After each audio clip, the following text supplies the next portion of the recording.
Kalau menakut-nakuti agak sedikit rasional gitu.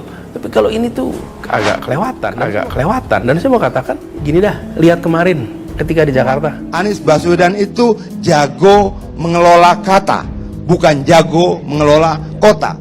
Kalau tidak konsisten dalam kata-kata, bagaimana dia akan konsisten dalam tindakannya? Lalu rakyat Jakarta mau berharap dari mana? Jangan salahkan kemudian kalau rakyat Jakarta semakin menderita. Kalau boleh lihat nih Bang, Pak Jokowi itu sangat memperhatikan kampung-kampung rakyat kecil. Beliau 2 tahun di Jakarta. Sesudah itu ada penggantinya Pak Basuki. Sesudah Pak Basuki ada penggantinya Pak Jarod sebentar, lalu saya. Boleh dibandingkan coba? Ya udah, akui saja. Jangan kita capek banding-bandingkan ini. Jangan. Tapi apakah seperti yang disampaikan dalam janji kampanye dulu, rumah DP 0, OKOC dan sebagainya? Mana? Itu hanya bisa dijawab dengan perbuatan dan kenyataan. Jawabannya adalah lihat pada kenyataan. Kenyataannya, apakah ketika bertugas kemarin semua sangkaan seperti itu ditemukan kenyataannya? Bukan saya mengcounter, tapi kenyataan menunjukkan tidak. Jakarta tenang, teduh, damai, rumah bagi semua. Sekarang orang lagi, wah Anies. Pertanyaan, apa prestasi Anies sebagai Gubernur Jakarta? Banjir semalam, orang pada maki-maki semuanya semalam. Saya juga kena semua malam. Mana? Lihat polusi. Salah satu kota paling kotor di dunia polusi di Jakarta. Ya. Terus macet. Anies mengatakan dunia internasional memuji transportasi di Jakarta. Bullshit. Makin macet, makin gila. Macet tiap hari, lihat kita naik motor, naik mobil itu kan kesenggol macam-macam.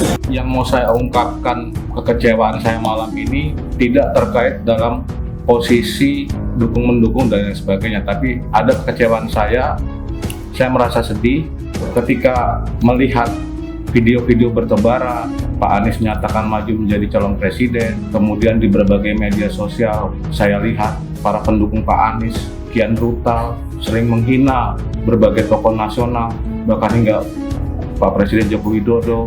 Itu yang memaksa saya akhirnya harus speak up. Oh, ternyata hanya demi ambisi sahabat kekuasaan. Itu yang bikin saya sedih juga. Bisa dicek lah, Cak. Gimana selama Mas Anies mohon maaf menjabat, apakah dibuka ruang dialog? Mulai dari kemacetan, polusi, kemiskinan, dan lain sebagainya. Ngomong sudah berulang kali advokasi masyarakat miskin.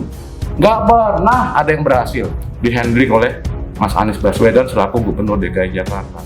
Kepemimpinan itu ibarat tongkat estafet. Harus ada keberlanjutan dan kesinambungan. Jadi kalau mau menanyakan apakah mau melanjutkan atau tidak, bukan hanya tanya besok itu yang menjawab nggak bisa kasih bukti, yang menentang juga nggak bisa kasih bukti, sama-sama belum kejadian, masa depan kok. Sekali lagi, kepemimpinan itu ibarat tongkat estafet, bukan meteran pom bensin.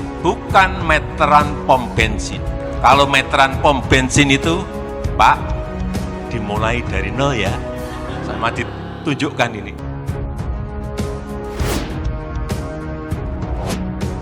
Satu persatu dosa-dosa Anies Baswedan dibongkar. Mulai dari Pilkada DKI Jakarta 2017, politik jual ayat dan mayat, kasus Formula E, politik gadrun cebong, hingga perjanjian politik mendukung Prabowo Subianto di Pilpres 2024. Juga dugaan belum melunasi utang 50 miliar rupiah kepada Sandiaga Uno. Hal tersebut dipertanyakan oleh wartawan sekaligus presenter senior Andi F. Noya kepada Anies Baswedan dalam acara Kick Andy Double Check yang tayang 18 Juni 2023 pukul 21.05 waktu Indonesia bagian Barat. Pertanyaan Kick Andy memang lumayan garang serta super menohok, hingga membuat Anies Baswedan gelagapan saat memberi jawaban atas pertanyaan dari Kick Andy tersebut. Bukan kali ini saja, dosa-dosa Anies Baswedan diungkap di depan publik. Beberapa bulan lalu, Institut Agustinus Tamtama Putra menilai pejabat atau PJ Gubernur DKI Jakarta Heru Budi Hartono berhasil mengerjakan pekerjaan vital yang selama 5 tahun tak dikerjakan Anies Baswedan. Menurut Tamtama, Heru mengerjakan itu saat baru jadi PJ Gubernur DKI selama 6 bulan. Dari sektor penanganan banjir, sodetan Kali Ciliwung yang 5 tahun terlunta-lunta. Begitu juga dengan pengerukan. Baru era Pak Heru, ini normalisasi sungai dilakukan lagi. Intinya, banyak dosa Anies yang saat ini ditebus Heru, ucapnya dalam keterangannya. Tamtama juga menyoroti pembangunan vertikal drainase atau sumur resapan bikinan Anies yang kerap dikomplain masyarakat lantaran beberapa kali menyebabkan kecelakaan kendaraan yang melintasi sumur tersebut. Entah bagaimana kajian dan implementasinya, sehingga sumur resapan itu sering makan korban. Dan lagi-lagi, era Pak Heru yang mesti membereskan sumur resapan itu, kata dia. Pada sektor transportasi, Tamtama juga menilai bahwa 5 tahun era Anies hanya bisa membangun Jaklingko. Padahal jika koordinasi lintas sektornya baik, 5 tahun adalah waktu yang cukup untuk mengoptimalisasi moda transportasi publik terintegrasi. Sebenarnya apa yang enggak ada di Jakarta, Transjakarta, LRT, MRT, dan lainnya. Pak Heru ini serius mulai bangun depot MRT, kota atau stasiun akhir MRT, yang tidak pernah dilirik Anies sebelumnya, tuturnya. Selanjutnya juga ada politisi Golkar Erwin Aksa yang mengatakan bahwa Anies Baswedan masih memiliki hutang 50 miliar rupiah kepada Sandiaga Uno. Satu persatu dosa Anies Baswedan saat Pilkada DKI Jakarta 2017 mulai diungkap. Setelah perjanjian politik mendukung Prabowo Subianto di Pilpres 2024, kini beredar kabar mantan Menteri Pendidikan itu belum lunasi utang 50 miliar rupiah kepada Sandiaga Uno. Adalah Wakil Ketua Umum Partai Golkar Erwin Aksa yang mengungkapkan adanya utang piutang antara Anies Baswedan dan Wakil Ketua Umum Partai Gerindra Sandiaga Uno. Utang piutang tersebut terjadi saat Anies Baswedan dan Sandiaga Uno maju sebagai calon gubernur dan wakil gubernur DKI Jakarta dalam Pilkada 2017.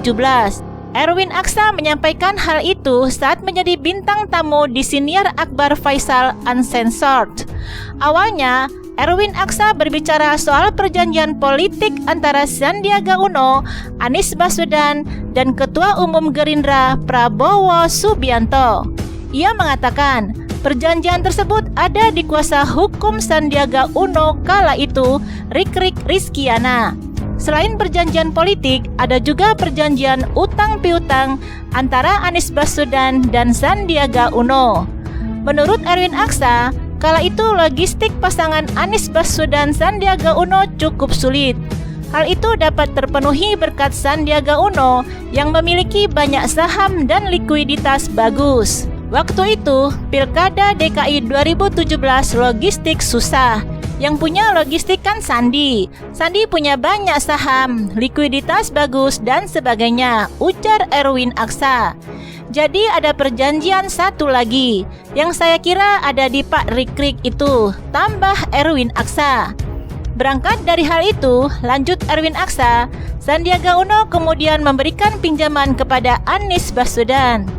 Saat ditanya Akbar Faisal mengenai nominalnya, Erwin Aksa memperkirakan Sandiaga Uno memberi pinjaman 50 miliar rupiah kepada Anies Baswedan. Intinya, kalau tidak salah, itu perjanjian utang piutang barangkali. Ya, pasti yang punya duit memberi utang pada yang tidak punya duit, ujarnya. Kira-kira begitu. Ini yang punya likuiditas itu Pak Sandi. Kemudian memberi pinjaman pada Pak Anies. Pada waktu itu putaran pertama lagi tertatih-tatih juga kan? Kira-kira begitu. Itu yang saya lihat. Ada di Pak Rikrik itu. Nilainya apa ya? 50 miliar barangkali. Sambungnya. Apakah Anies Baswedan sudah melunasi utangnya pada Sandi? Tanya Akbar Faisal. Saya kira belum barangkali ya, jawab Erwin Aksa. Erwin Aksa mengaku turut hadir saat Anies Baswedan membuat perjanjian politik dengan Sandiaga Uno dan Prabowo Subianto. Ia bahkan ikut membuat draft perjanjian. Selain Fadlizon, kata Erwin Aksa, Rikrik Rizkiana juga turut membuat perjanjian tersebut. Kebetulan saya ikut drafting perjanjian itu, ikut melihat. Waktu tanda tangan saya ada di situ. Yang buat juga itu lawyernya Pak Sandi, namanya Pak Rikrik ya, ungkap Erwin Aksa. Lebih lanjut, Erwin Aksa mengungkapkan isi perjanjian yang dibuat adalah pembagian tugas bagi Anies Baswedan dan Sandiaga Uno jika terpilih menjadi Gubernur dan Wagub DKI Jakarta. Menurut Erwin Aksa, perjanjian itu dibuat atas kemauan Yusuf Kala atau JK berdasarkan pengalamannya bersama Susilo Bambang Yudhoyono. Saya melihat ada perjanjian. Gubernur tugasnya apa? Wakil gubernur tugasnya apa? Dan ini juga atas kemauan Pak JK. Pak JK dulu punya perjanjian dengan Pak SBY tahun 2004 sampai 2009. Jadi dulu Pak SBY kerja apa? Pak JK kerja apa? Tandasnya.